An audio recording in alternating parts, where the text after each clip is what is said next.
She could not think of it now.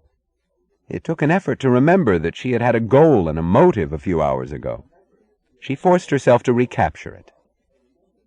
"Did you know that I was following you?" she asked. "No." "Where is your plane?" "At the landing field." "Where is the landing field?" "On the other side of the valley." "There was no landing field in this valley when I looked down. There was no meadow either. How did it get here?" He glanced at the sky. "Look carefully. Do you see anything up there?" She dropped her head back, looking straight into the sky, seeing nothing but the peaceful blue of morning. After a while she distinguished a few faint strips of shimmering air. "Heat waves," she said. "Refractor rays," he answered. "The valley bottom that you saw is a mountain top 8,000 feet high, 5 miles away from here." "A what?" "A mountain top that no flyer would ever choose for a landing. What you saw was its reflection projected over this valley." "How?" "By the same method as a mirage on a desert. An image refracted from a layer of heated air." "How?" "By a screen of rays calculated against everything, except a courage such as yours." "What do you mean?" "I never thought that any plane would attempt to drop within 700 feet of the ground. You hit the ray screen. Some of the rays are the kind that kill magnetic motors. Well, that's the second time you beat me. I've never been followed either." "Why do you keep that screen?" "Because this place is private property, intended to remain as such." "What is this place?" "I'll show it to you now that you're here, Miss Taggart. I'll answer questions after you've seen it." She remained silent. She noticed that she had asked questions about every subject, but not about him. It was as if he were a single whole, grasped by her first glance at him, like some irreducible absolute, like an axiom, not to be explained any further, as if she knew everything about him by direct perception, and what awaited her now was only the process of identifying her knowledge. He was carrying her down a narrow trail that went winding to the bottom of the valley.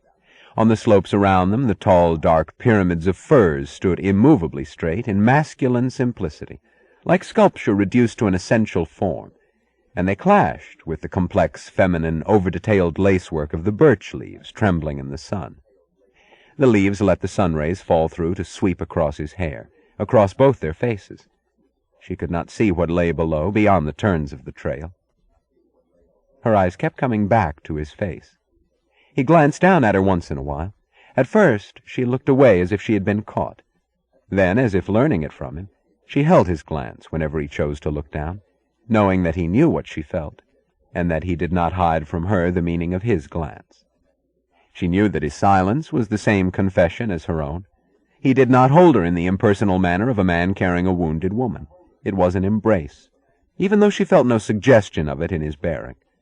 She felt it only by means of her certainty that his whole body was aware of holding hers. She heard the sound of the waterfall before she saw the fragile thread that fell in broken strips of glitter down the ledges. The sound came through some dim beat in her mind, some faint rhythm that seemed no louder than a struggling memory.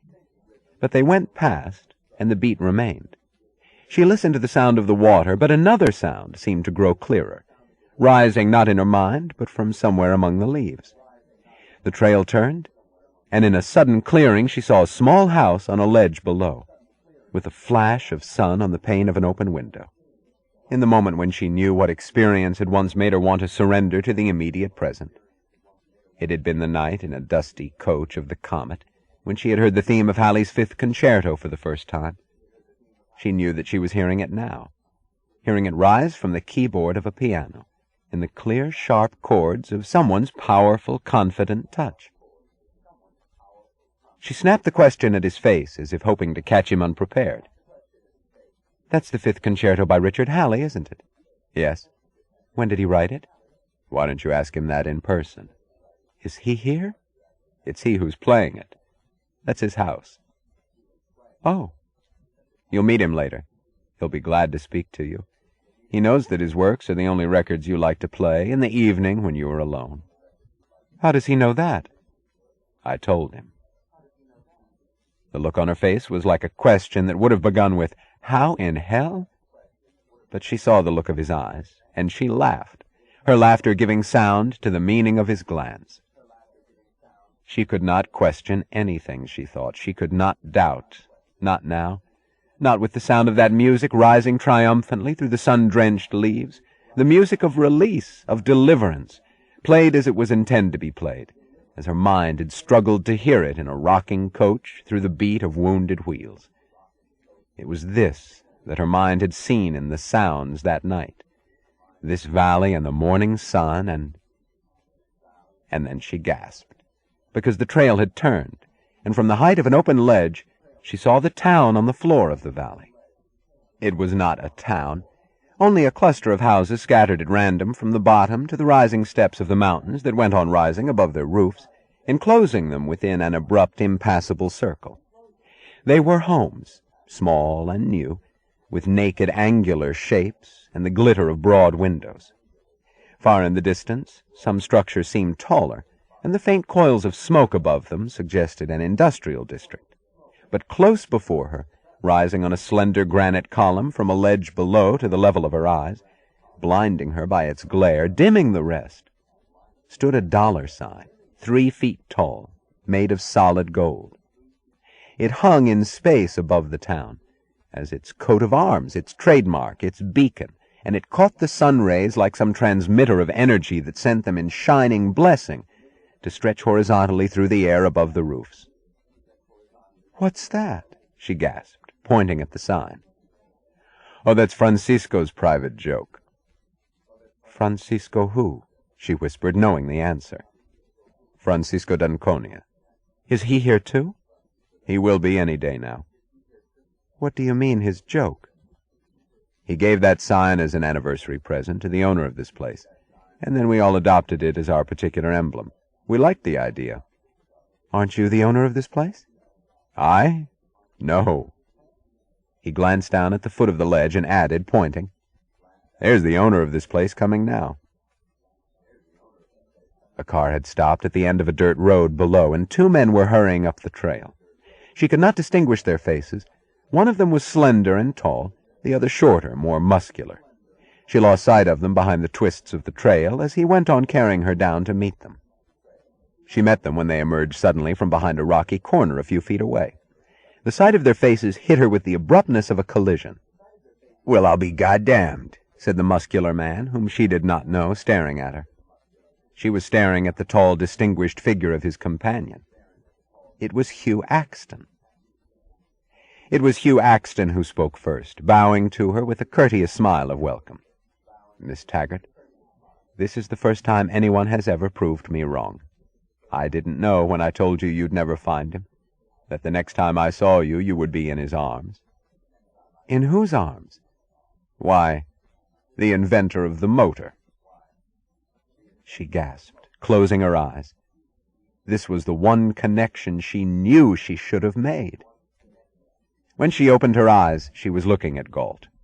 He was smiling, faintly, derisively, as if he knew fully what this meant to her. "It would have served you right if you'd broken your neck," the muscular man snapped at her with the anger of concern, almost of affection.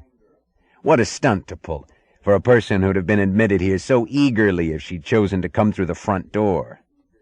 "Miss Taggart, may I present Midas Mulligan?" said Galt. "Oh," she said weakly, and laughed. She had no capacity for astonishment any longer. "Do you suppose I was killed in that crash, and this is some other kind of existence?" "It is another kind of existence," said Galt. "But as for being killed, doesn't it seem more like the other way around?" "Oh, yes," she whispered. "Yes." She smiled at Mulligan. "Where is the front door?" "Here," he said, pointing to his forehead. "I've lost the key," she said simply, without resentment. "I've lost all keys right now." "You'll find them. But what in blazes were you doing in that plane?" "Following." "Him?" He pointed at Galt. "Yes." "You're lucky to be alive. Are you badly hurt?" "I don't think so." "You'll have a few questions to answer after they patch you up." He turned brusquely, leading the way down to the car, then glanced at Galt. "Well, what do we do now? There's something we hadn't provided for. The first scab. The first what? She asked. Skip it, said Mulligan, and looked at Galt. What do we do? It will be my charge, said Galt. I will be responsible. You take Quentin Daniels. Oh, he's no problem at all. He needs nothing but to get acquainted with the place. He seems to know all the rest. Yes, he had practically gone the whole way by himself.